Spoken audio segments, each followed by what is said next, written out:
Okay, you guys keep asking for more cooking videos, so today we're going to be cooking some Wagyu steaks.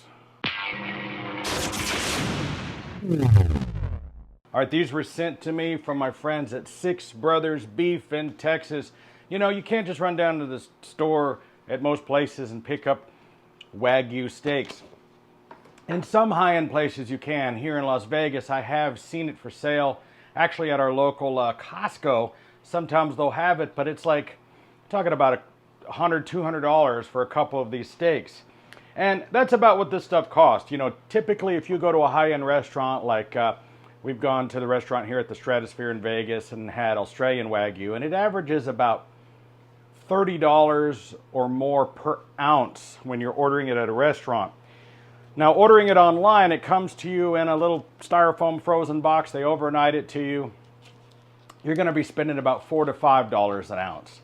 Still very expensive as compared to prime, but American Wagyu is about the best you're going to be able to get, you know, through the mail.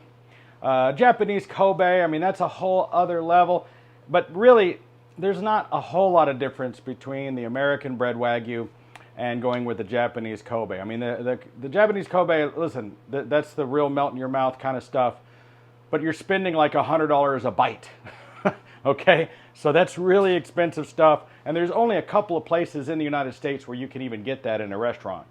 So if you are a confident steak cooking connoisseur like myself, where you feel comfortable cooking a steak that costs about 60, 75 bucks like this, this is a Wagyu sirloin that we're going to do. I've already thawed it out.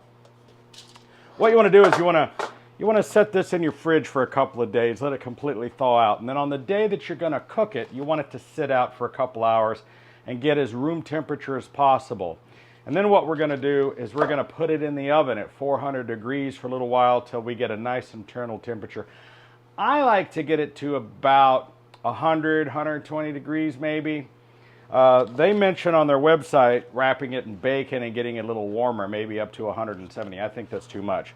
But the whole key to this type of a steak is because all the marbling that you see in here, all of this fat, that's going to liquefy and just turn this meat into butter. Now what I like to do is, they call it like the reverse sear, but I have this cooktop here. And you've seen me use this in a lot of the other videos. We're going to put this steak in the oven, let it get to the temperature I want, and then we're going to sear it as hot as we can on this grill. Now in the past I've used my Inferno broiler. I don't have that hooked up right now, and one of the problems that I'm finding with it is when I try to use that thing outside.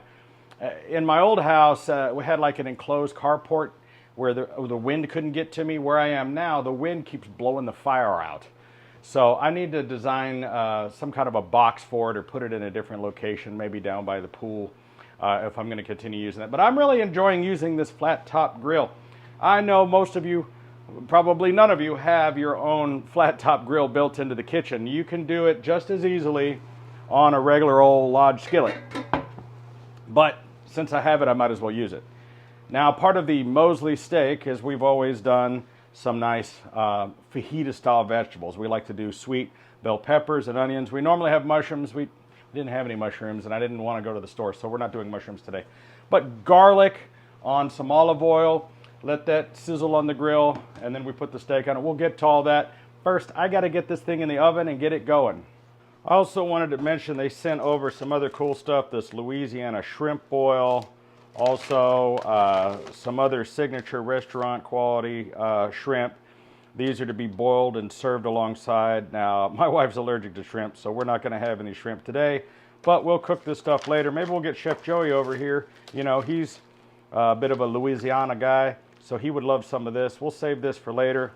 These other, we've got some loins, and this is a bone-in ribeye. We're going to cook this a little bit later. We'll save this for next time. But you can order all this stuff on Six Brothers Beef. And I'm going to put these back in the freezer, and then we're going to start prepping this steak.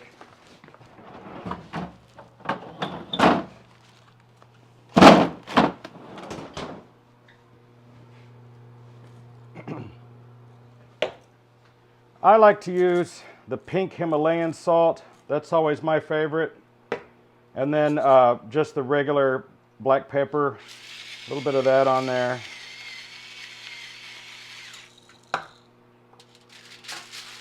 Try to get it up on the sides, right on this area. Get a little of that salt. And by the way, if your steak doesn't sit up on its side like that, you got the wrong steak. I mean, unless you're making a breakfast steak, but for dinner time, it better sit up on its edge.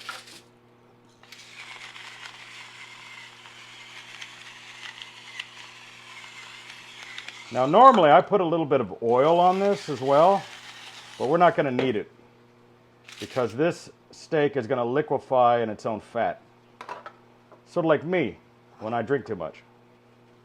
Okay, I've got my oven preheated to 400 degrees. By the way, living in Las Vegas in July, this is what it's like as soon as you open the door. Ah! All right, we're going to set that in there. We're going to see how long it takes. This steak being thawed out and being Wagyu, it may take a little less time than my normal primes do. We're going to see. We'll go ahead and get these vegetables going. Now, I like to have avocado oil. This is a high temp oil. That's good when you're dealing with high temperatures. But usually I'll just use regular old olive oil. I like the olive oil from Sam's. I think that it's some of the best.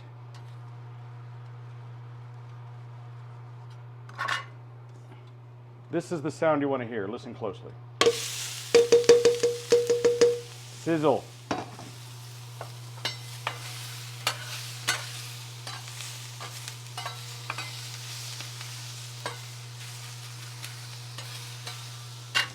Now it's just the two of us today, so we're not eating that much. We probably won't eat all of this. This is really more of a garnish. We want to pay more attention to the steak this time. Steak is always the prime part of the dinner. But when you have something special like a Wagyu, where every bite costs $5, you want to try to savor that a little bit more, and you don't want to fill up on vegetables. So some of the other stuff that we're making to accompany the dinner are, of course, my famous Heinz beans. We import these from England. Any of my British viewers will know. Blue label, Heinz beans. American beans are trash. These are what you want. This is what I have. Okay. Believe it or not, frozen peas. You know, Birdseye basically invented the frozen vegetable game when he visited the Great White North and discovered that you could flash freeze food and cook it up and it tasted just as fresh, and sweet peas were one of the first things ever used for this purpose. And quite frankly, nice, you know, buttery, garlicky, oniony, sweet peas accompany this type of dish perfectly. Our potatoes. I like these little round, they call them creamers or fingerling, little mini ping pong sized potatoes. I like the golden ones. Of course, I drowned them in this Chef Chamois garlic butter. This is not sponsored. I just love this stuff. Get it at Sam's, about $5 or $6 a tub. You can leave it sitting out. You don't even have to refrigerate this stuff. It'll sit out here for months and it's fine. This is a garlic butter, Parmesan, cheese, and basil mix. This will change your life. Put this on everything. Potatoes, vegetables, meat, bread, whatever makes it epic.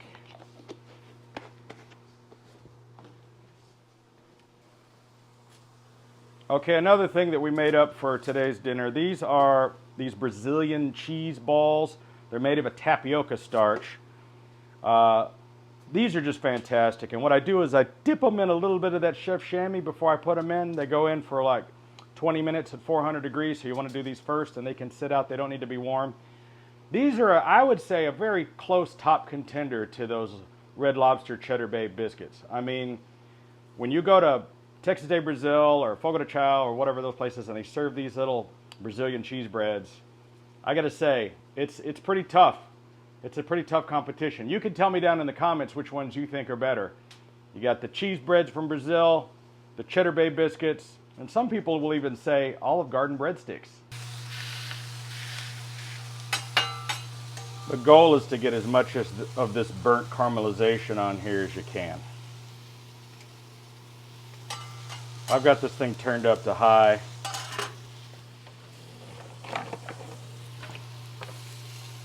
Let's see, oh, we're about 428 degrees. Go up to 450. I've got it set at 450. There we go. Let's see, I like to check with an actual thermometer. We're at like 92 degrees there. So we're just about ready. I'd like to get that a little bit more than 100 and it'll be ready. I'm gonna go ahead and pull these vegetables. We can always cue them later, meaning we can just toss them back onto the grill for a second, throw a little warmth on them. But for right this second, we're gonna let them rest. Turn this down so it doesn't smoke up the whole house too much. This is really one of the coolest things in this house. I love this thing. And you can buy a lot of like just pre-cooked foods. You know, at Trader Joe's, I pick up this frozen chicken fried rice, and you just throw that on there. It's like being at Benihana. You can do your own volcano and have fun on the hibachi, make your own teriyaki, hamburger steaks. But you know, that stuff makes a mess. You can see how much it smokes up. On Amazon, I bought these little stainless steel shields that I put around it, help keep the splatter down. They're real easy to clean. You just rinse them off. I'll put a link down into the description if you like, if you want to use these on your stove, because you could use them on around any kind of a pot. But it does help with the cleanup quite a bit. And then, believe it or not, this thing's all black because I've been cooking on it. But I will clean this thing, and I'll use the big bricks and the cleaner, and when I'm done with it, it'll be as shiny as that spatula. But the first time you use it, it turns black again, just like one of these. So it's nicely seasoned, as you say. Just depends on what you're cooking. If you're doing a lot of breakfast food, you want it to be nice and silvery and clean, because when you're doing eggs and pancakes, hash browns, you want it to be nice and clean. But this char that I'm getting off of the vegetables and the meat, oh, I love it. It's great. These things cost like $1. Okay, sometimes less, even in today's market. You microwave it for 6-7 minutes. You dump it into a bowl with that Chef Chamois butter. And they are absolutely fresh and delicious tasting.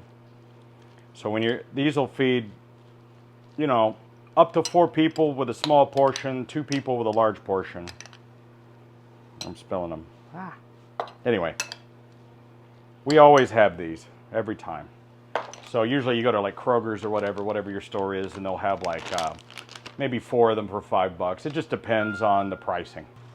All right, let's go ahead and pull this thing out of the oven.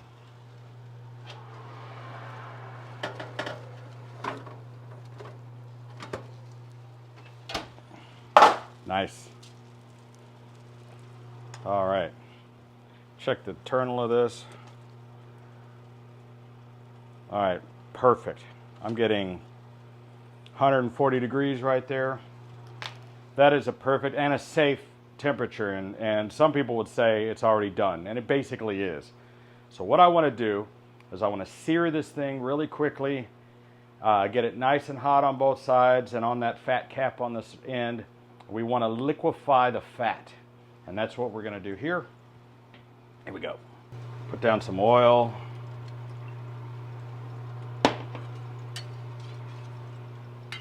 Go. Set that bad boy right on there. Oh yeah. Just for fun.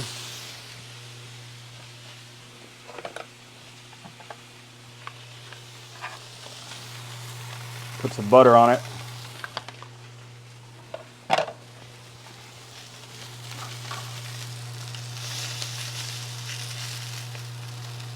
Nice. Ah, that's what we want. Look at that.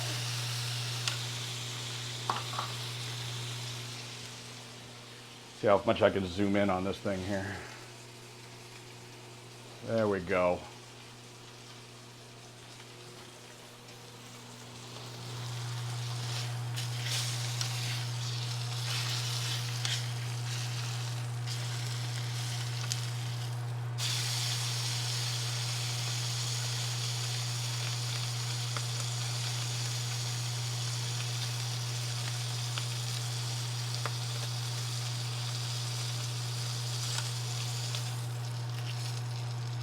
Let it sit on that butter. Let me see what my hottest temperature is here.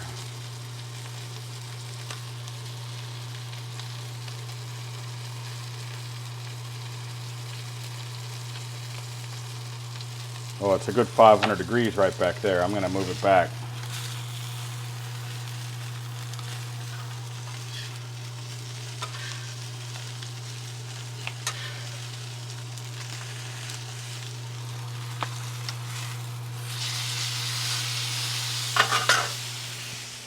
Sorry if that's out of range.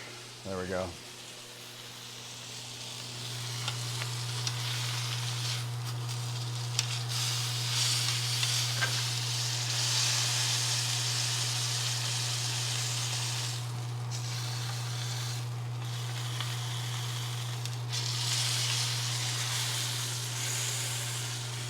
Remember, we're not really trying to cook this steak. It's already cooked. We're just trying to get a little burn on it.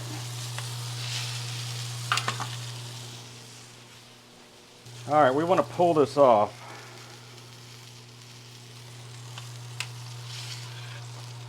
Because we want it to rest. It needs to rest.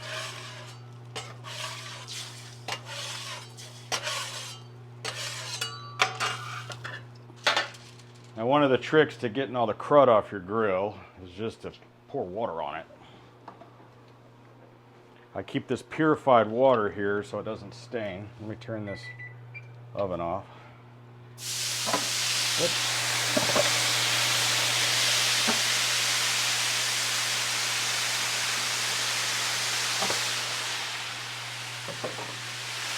Woo, boy.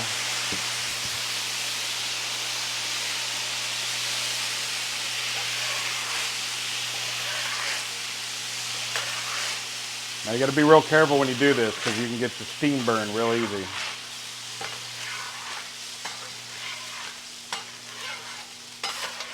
That helps cool it off, clean it off, get rid of some of the smoke, get rid of some of the crud, makes it way easier to clean. It's pretty smoky in here. Okay, I'm sharing this steak, and what we're going to do is we're going to cut this thing up.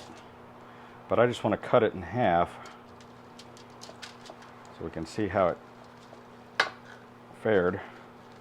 Wow, it's just juicy. Now, I've done this before, and people have said they think my steaks are too rare. But to me, that's perfect. See that? I don't think that's too rare at all.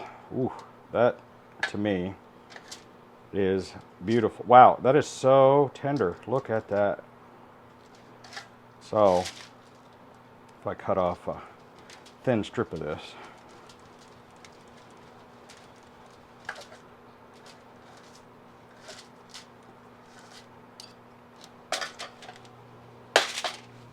Oh yeah.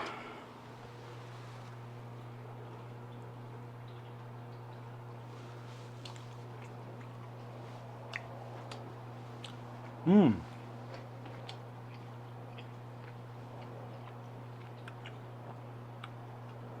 Yeah. Oh, the butter, but the fat. Oh, that's good. Ooh, I don't know if it's going to make it to the plate. Oh, that pepper and the salt and the char. Wow. You can see the fat marbling in there. I don't know if you can see this piece. Just like it's so wet and greasy.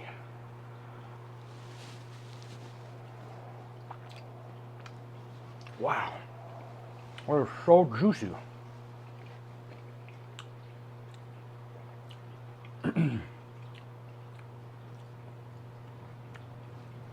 Wow, that is good.